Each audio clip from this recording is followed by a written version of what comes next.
Ek hoor gereeld dat boere vir my sê, daar is nie meer geld in skaapboerdery nie. En dan as ek vir hom vra, nou waar lê jou probleem? Kry jy nie genoeg geld vir jou produk nie? Kry jy nie genoeg geld vir jou stoorlammers of vir jou slaglammers nie? Of is dit jou wolprys wat te laag is? Of kry jy nie genoeg lammers aan nie? Is jou besettingssyfer nie hoog genoeg nie? Is jou lampersentasie nie goed genoeg nie?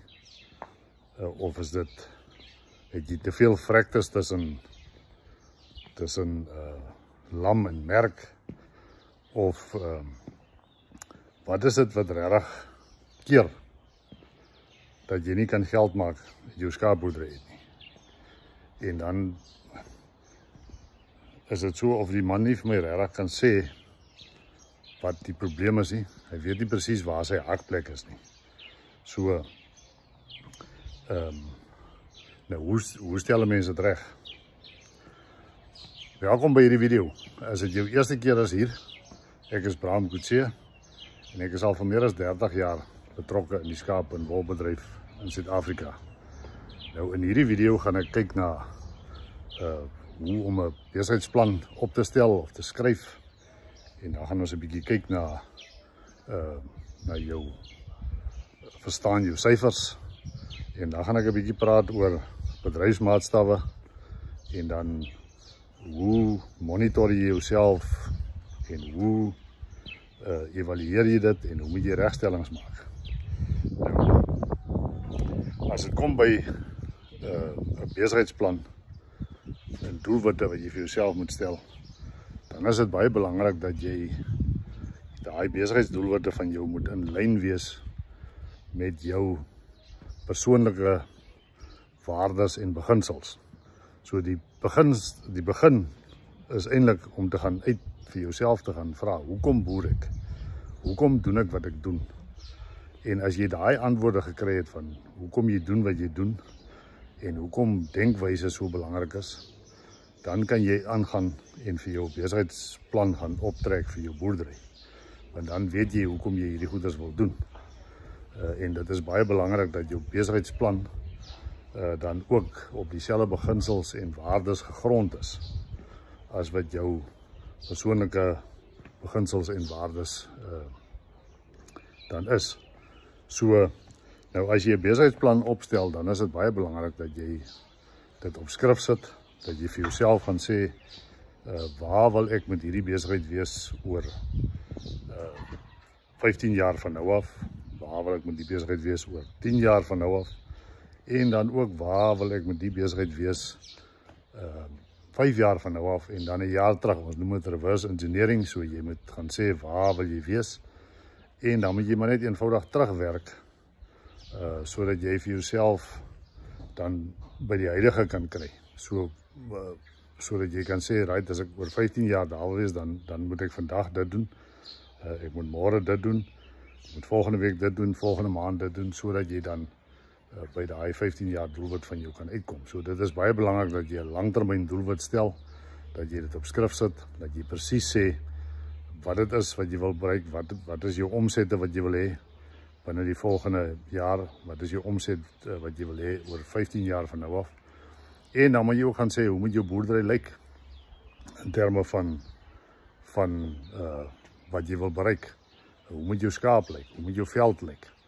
Hoe moet jou boerdery, wat moet die bydrae wees wat jou boerdery maak tot jou gemeenskap ensovoorts. Daar is 'n hele paar goed wat jy daar kan gaan neerskryf in terme van jou besigheidsplan. Jy moet hom fyn op skrif sit. En dan die volgende ding wat jy dan moet gaan doen is, jy moet 'n strategie gaan uitwerk oor hoe gaan jy by daai doelwitte van jou uitkom. Dit help nie jy het 'n plan nie, maar jy het nie 'n strategie om die plan uit te voer nie. So nou moet jy dit gaan sistematies gaan afbreek in verskillende afdelings. Nou in my opinie, daar's 3 fokusareas. Dit is besigheid en mense. Dit is natuurlike hulpbronne en dan is dit diereproduksie self. So, nou moet jy vir jouself gaan sê wat besigheid aan mense aan betref, wat is die goed wat jy moet implementeer om by daai doelwit van jou uit te kom. Wat is die goed in terme van jou natuurlike hulpbronne wat jy moet doen om daarby uit te kom, en dan ook wat is die goed wat jy moet doen in terme van jou produksie, bestuur, teeling wat jy kan doen om by daai langtermyn doelwitte van jou uit te kom. So dit is belangrik dat jy dit gaan neerskryf, en dan ook as dit kom by verstaan jou syfers, as jy daar wil uitkom, dan is dit baie belangrik dat jy ook vir jouself gaan uitwerk, wat is jou winsdrywers? Wat is die goed wat maak dat jy gaan geld maak uit jou skaapboerdery uit? So jy moet nou gaan kyk na goed soos koste van produksie, wat kost dit jou per kilogram produk geproduseer, wat is jou inkomste per kilogram, wat is jou koste per hektaar om dit te doen, wat is jou koste per kleinvee eenheid, wat is jou inkomste per kleinvee eenheid, wat is jou inkomste per hektaar, wat is jou wins, wat is jou wins per kilogram geproduseer. So dit is baie belangrik dat jy daai syfers van jou verstaan, want as jy dit nie verstaan nie, dan gaan dit baie moeilik wees om by jou doelwitte uit te kom. So as ons bietjie gaan kyk na winsdrywers, dan is een van die belangrikste winsdrywers by skaapboerdery is jou kondisie van jou oeye. As daai oeye se kondisie nie reg is nie, dan gaan jy sukkel om regtig geld te maak uit jou skaapboerdery uit. So jou oeye se kondisie moet voortdurend aandag kry. Jy moet 'n metode kry om daai kondisie te monitor en te sorg dat jou oeye op kondisie bly. Dis amper soos 'n mens, as jy eers fiks is, dan is dit maklik om jou daar te hou. Maar as jy totaal sleg geraak het en jy moet nou weer begin fiks raak, dan is dit 'n helse effort om jou daar te kry. So as jy eers die skaap op kondisie het, dan is dit net fine tuning om hulle daar te hou. Dalk net 'n bietjie lek hier of 'n klein bietjie aanvullende voeding om net te komplementeer wat jy op jou veld het, sodat jy dan daai oeye op kondisie kan hou. Dan die volgende winsdrywer wat belangrik is die besetting van jou oeye. Nou, dit hang vir jouself af, wat is jou teiken? By kondisie moet jy 'n teiken stel van so tussen 3 en 3.5, en die kondisie van die ooi moet net nie daar, hy moet net nie onder 2,5 gaan nie, en die enigste plek waar hy nie onder 2,5 moet gaan nie, waar jy moet keer, is eintlik daar in die tweede maand van laktasie. So einde van die eerste maand, tweede, wanneer die lammetjies nou die oeye regtig afsyp, keer net, laat hy nie te ver val daar nie, en dan moet jy hom weer terugkry. Vir al die manne wat op versnelde sisteme is, dit is nie so maklik om daai oeye dan op kondisie te hou nie. So sorg net dat jy oeye se kondisie monitor. Veral in die versnelde stelsels kan dit wees dat jy dat daar sekere tye van die jaar is wat daar nie kos, of dat jou veld, jy's in die winter, daar is nie genoegsame voer op weiding beskikbaar nie, en dan sukkel jy om daai oeye op kondisie te hou. So dit is belangrik dat jy die oeye se kondisie dophou. Dan as dit kom by besetting, dan is wat is jou teiken wat jy vir jouself stel, daai winsdrywer in terme van besetting. Kyk jy na 95%, kyk jy na 90%, wat is die besettingssyfer wat jy vir jouself gestel het? Dit is belangrik, want as jy nie 'n teiken vir jouself sit nie, dan gaan jy dit ignoreer. En dan moet jy gaan uitwerk, wat is dit wat jy moet doen om jou besettingssyfer hoog te kry of hoër te kry? Hoe kry jy dit reg om meer oeye beset te kry? Gee jy prikkelvoeding, of wat is dit wat jy doen om daai oeye daar te kry? Dan die tweede winsdrywer daar is jou fekunditeit. Met ander woorde, dit is die hoeveelheid fetusse wat in die baarmoeder is. So wat is jou teiken daar? Is dit 120%, is dit 130%, is dit 150%? Een van die boere wat in my mentorgroep is, sê sy teiken is 170% fekunditeit, wat baie hoog is. So, maar elke ou kan sy eie teikens vir hom daar self stel, hoe om daar uit te kom. So, maar dit is net belangrik dat jy daai teikens wel vir jou stel. Ek dink bokant 95% is 'n baie goeie target om vir jouself te stel. So dan die volgende winsdrywer wat ons na kyk is lampresentasie. Met ander woorde, hoeveel lammes kry jy aan per oeye gepaar? En dan wat is dit wat jy kan doen om daai lampersentasie hoër te kry. Net soos by fekunditeit, wat is dit wat jy kan doen om jou fekunditeit hoër te kry? En dan by lampersentasie stel ons dan wat is die teiken daar, sodat ons kan sorg dat ons lampersentasie op daai teiken kom. En ook om te kyk, wat is die rede, hoekom daar 'n groot verskil is tussen lampersentasie of lammers gebore en fetusse wat in die baarmoeder was. Wat is die rede? Weet jy wat is die rede, hoekom daar 'n verskil is? Wat was daar, het jy aborsies gehad, of wat was die probleem? Wat het daar gebeur, dat daar 'n groot verskil is? Daar is nie veronderstel om 'n baie groot verskil te wees nie, maar as jy weet wat die probleem is, dan kan jy dit aanspreek. En dan, een van die mees belangrike is tussen geboorte en merk, dis waar die meeste lammers afgaan, as gevolg van verhongering en verwaarlosing, koue ensovoort weertoestande. Weet jy hoeveel lammers jy verloor op daai stadium tussen merk en geboorte? En dan ook, wat is jou verliese tussen merk en speen? Het jy 'n bestuursprogram in plek om te sorg dat daai goeders 100% is jou ongediertebeheer op datum, om te keer dat jy nie te veel lammers aan ongediertes afstaan nie. Wat ek gereeld ook hoor is dat daar boere is wat nou hulle oeye nou in hokkies in, en dan sê hulle kom nou agter van dit in die hokkies lam, dat die jakkals kry skuld vir baie goed waaraan hulle nie skuldig is nie. Baie keer is dit jou probleem, dis 'n bestuursprobleem wat veroorsaak. Dit is nie die ongediertes nie, maar omdat die ou nie weet waar sy probleem is, hy weet nie waar vrek sy lammers nie. Nou dink hy dit is die jakkalse wat hom tot niet vreet, maar eintlik is dit net sy bestuur wat nie op datum was nie.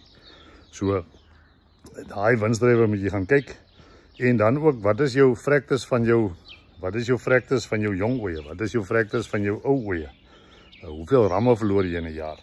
Dit is jou verliespersentasie wat jy moet vir jouself gaan stel, om te kyk, wat is die teiken daar, in terme van verliese. En dan die volgende winsdrywer wat jy nou moet kyk is, hoe lyk jou kilogram lam gespeen per ooi gepaar?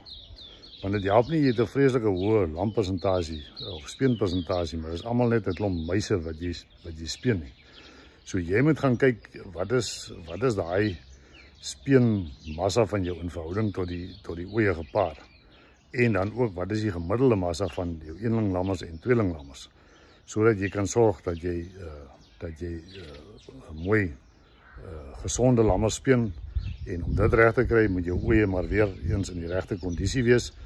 Jy moet byvoeding en aanvullende voeding gee op die regte tyd, sodat die oeye genoeg melk het om vir daai lammertjies te sorg. En dan ook moet jy aan daai lammertjies se behoefte voldoen, sodat jy lammers kan speen wat se speenmassa voldoende is. So dit is die winsdrywers waarna jy moet gaan kyk as dit kom by getalle en kilogramme. En dan is dit belangrik om te weet, wat is jou koste? Wat kos dit jou per kilogram produk wat jy produseer? En dan wat is jou inkomste per kilogram produk wat jy produseer? So hierdie is nie so maklik om dit te gaan uitwerk nie. En dan, hoe vergelyk jy jou syfers met medeboere of met die bedryf? Nou, daar is nie regtig meer bedryfsmaatstawwe beskikbaar nie. Ek weet, uit my mentorgroep het ek met boere gepraat, en daar is nie een van hulle wat eintlik meer, daar is nie regtig bedryfsmaatstawwe beskikbaar nie. En die rede daarvoor is, na 1994 het al die departementele kantore waar jy jou advies gekry het, of jou beamptes wat vir jou kon help, voorligtingsbeamptes, daai mense is nie meer daar nie. En die wat wel nou daar is hoofsaaklik gefokus op opkomende boere en agtergeblewenes en so aan. So daar is nie meer regtig 'n plek vir die kommersiële boer om bedryfsdata in die hande te kry nie, so hy is redelik op homself aangewese. So die vraag is, waar kry jy jou data? So een van die beste maniere is eintlik maar om by jouself te begin, is om jou eie data in te samel, en dan om te sorg dat daai data wat jy insamel akkuraat is. So jy moet elke jaar dieselfde metode gebruik. Ekskuus. Jy moet jou speenpersentasie bereken. Jy moet begin by jou kondisie van jou oeye. Jy moet jou kondisie van jou oeye bepaal. Jy moet weet wat is die kondisie van jou oeye met sekere tye. Jy moet jou besettingssyfers moet jy monitor, jy moet jou lampersentasie vir kwaliteit, jou speenpersentasies, jy moet jou lammers, die massa lammers gebore, moet jy monitor. Jy moet monitor wat is die massa lammers gespeen en ook dan jou vragtes. Jy moet al daai syfers moet jy vir jouself dan gaan bymekaar sit en jy moet elke jaar dieselfde bereken sodat jy dan by die punt kan kom dat jy kan sê jaar op jaar is dit wat gebeur het en die belangrike ding is as daar afwykings is om te gaan soek wat was die probleem. Hoekom was daai afwykings daar gewees? So dan moet jy dit gaan regstel. So dan rondom bedryfsmaatstawwe, gewoonlik as dit kom by bedryfsmaatstawwe is dit, omdat daar nie is nie, probeer die boere hulle self vergelyk met medeboere en dan gaan hulle te werk, soos byvoorbeeld om te gaan skou. Hulle vat hulle ooitjies na 'n minikudde kompetisie toe of hulle gaan neem deel aan 'n skou en dan probeer hulle op grond daarvan probeer hulle nou bepaal of hulle diere goed is of nie goed is nie. En dit is nie regtig die regte plek om dit te doen nie. Dit in my opinie dien dit 'n doel as advertensie. As jy 'n bietjie jou stoetdiere wil gaan adverteer en mense kry wat dalk moontlike kliënte kan wees. Maar as dit kom by bedryfsmaatstawwe en te weet hoe goed die skaap is, dan moet jy anders syfers gebruik. Jy sal moet produksiedata bymekaar sit, jy sal moet finansiële data bymekaar sit om uit te werk is jy op lyn of is jy nie op lyn nie. So die beste plek om te begin, soos ek gesê het, is by jouself. Gaan samel daai produksiedata in. Sorg dat jy dit reg doen, kry vir jou program. Daar is programme wat jy kan gebruik. Ek weet byvoorbeeld BKB het sisteme wat hulle boere help om hulle data in te samel en te monitor. Daar is goed soos Bengo Farm wat jy kan gebruik ensovoort. Die meeste stoetteelers het een of ander program wat hulle stoetdiere opsit, maar jy kan jou goeders ook op daai programme sit. So sorg jy jou data insamel. Dan die volgende plek wat jy moet gaan kyk is, jy moet na jou boekhouer toe gaan en jy moet jou vorige jaar se finansiële syfers kry. En jy moet daai finansiële syfers vat en dan moet jy dit gaan ontleed sodat jy kan sien wat gaan in jou boerdery aan. En wat daar moet gebeur is, jy moet jou finansiële syfers vat en jy moet jou vertakkings kan skei. So jy moet weet wat is jou inkomste uit jou skaapvertakking, wat is jou inkomste uit jou beesvertakking en wat is jou inkomste uit jou sê nou maar gewasvertakking. Jy moet presies weet waar lê daai inkomstes op elke vertakking en dan as jy die inkomste gaan bereken, dan is dit baie belangrik, soos byvoorbeeld by skaap, dat jy gaan kyk wat is jou bruto inkomste uit die skaap gewees en jy moet ook in ag neem al die diere wat jy geslag het vir die huis of vir die werkers wat jy vir familie geslag het. Jy moet alles in berekening bring om dan uit te kom by 'n waarde. Dan moet jy gaan aftrek daar die diere wat jy aangekoop het. So en dan moet jy ook weer gaan bysit die verskil tussen beginvoorraad en eindvoorraad op jou vee. So jy sal moet aan die begin van die jaar 'n waarde sit op jou vee en jy sal op die einde van die jaar 'n waarde moet gaan sit op jou vee. En daai waarde kan nie wees die landbankwaarde wat die boekhouers gebruik nie van R6 op 'n skaap. Jy sal moet fisiese werklike waardes gaan insit. Jy sal moet jou kudde samestelling vat en waardes gaan insit. Wat is die waarde vir 'n ooi? Wat is die waarde vir 'n ram? Wat is die waarde vir 'n jong ooi, vir 'n speenlam ensovoorts. En dan moet jy gaan kyk wat is jou beginwaarde en wat is jou eindwaarde om regtig by 'n sinvolle antwoord uit te kom. En dit is hoe jy dan jou bruto inkomste gaan bereken van jou boerdery. En dan is dit belangrik om te gaan kyk wat is die direkte kostes. Met ander woorde, jy wil presies sê hoeveel spandeer jy op daai spesifieke vertakking. Dan moet jy dit gaan bereken. Om te sê wat is die uitgawes wat ek spesifiek op my skaapvertakking gehad het. En dan kan jy, as jy dan weet hoeveel teelooie jy het, dan kan jy gaan uitwerk. Dit was my koste dit was my inkomste per ooi, of dit was my inkomste per hektaar, of dit was my inkomste per kleinvee-eenheid, en dan kan jy ook sien wat was jou uitgawes vir daai selfde gemene delers, as jy dit dan so gaan doen. So, en dan die volgende ding wat jy gaan is dan om jou bruto marge uit te werk, met ander, wat was jou bruto wins gewees op hierdie vertakking. So, nou moet jy dit net gaan aftrek, jou direkte kostes van jou inkomste, bruto inkomste, dan kry jy jou bruto marge. Dan kan jy weer dieselfde som gaan doen. Jy kan daai bruto marge vat en gaan uitwerk. Wat was jou bruto marge per kleinvee-eenheid, dan per hektaar of per ooi, wat ook al jou gemene deler is, of jy kan al die gemene delers gebruik, dit maak nie reg saak nie. So dan gaan doen jy dieselfde vir jou beesvertakking, jy doen dieselfde vir jou gewasvertakking. En dan al hierdie bruto marges saam is dan die bruto marge van jou boerdery. So nou weet jy wat die bruto marge van jou boerdery is. So nou, al wat jy nou verder moet gaan doen is, nou moet jy gaan bereken wat is die oorhoofse koste vir jou boerdery. Sodat jy dan, as jy die totale oorhoofse koste van jou boerdery met mekaar het, dit is uitgesluit dan die vergoeding wat jy in jouself betaal, dit is uitgesluit rentekapitaal of huur van grond, dit is jou oorhoofse koste. Nou gaan trek jy dit af van jou bruto marge van jou boerdery, en dan sal jy uitkom by 'n netto boerdery inkomste. En in my opinie is dit basies tot op die vlak waar jy kan vergelyk met ander boere. Jy kan nie regtig verder as dit gaan nie, want dan begin dit 'n investering, wat maak jy met die geld wat jy gemaak het, en elke boer se behoeftes sal anders te wees daar. So, en netto boerdery inkomste is ook baie moeilik om uit te werk per hektaar, of per kleinvee-eenheid, of per grootvee-eenheid, want dit verskil, die samestellingsverskil tussen boere, die hoeveelheid grond verskaap en bees en gewasse verskil, die verhoudingsverskil, so jy gaan baie moeilik daai vergelyking kan tref. En as daar bedryfsdata is, as jy nie weet hoe die bedryfsdata daar uitgekom, hoe het hulle by die antwoord uitgekom, as hulle nie dieselfde metode gevolg het as jy nie, om by die antwoord uit te kom nie, dan kan jy basies dit nie vergelyk met die ander boere nie. So, die beste is, doen jou eie ding. Sorg net dat jy jou syfers verstaan, en dan bereken jy dit jaar op jaar. En as jy elke jaar die data in, soos wat jou data groei, jou databasis groei, sal jy meer en meer ingeligte besluite kan neem rondom jou besigheid.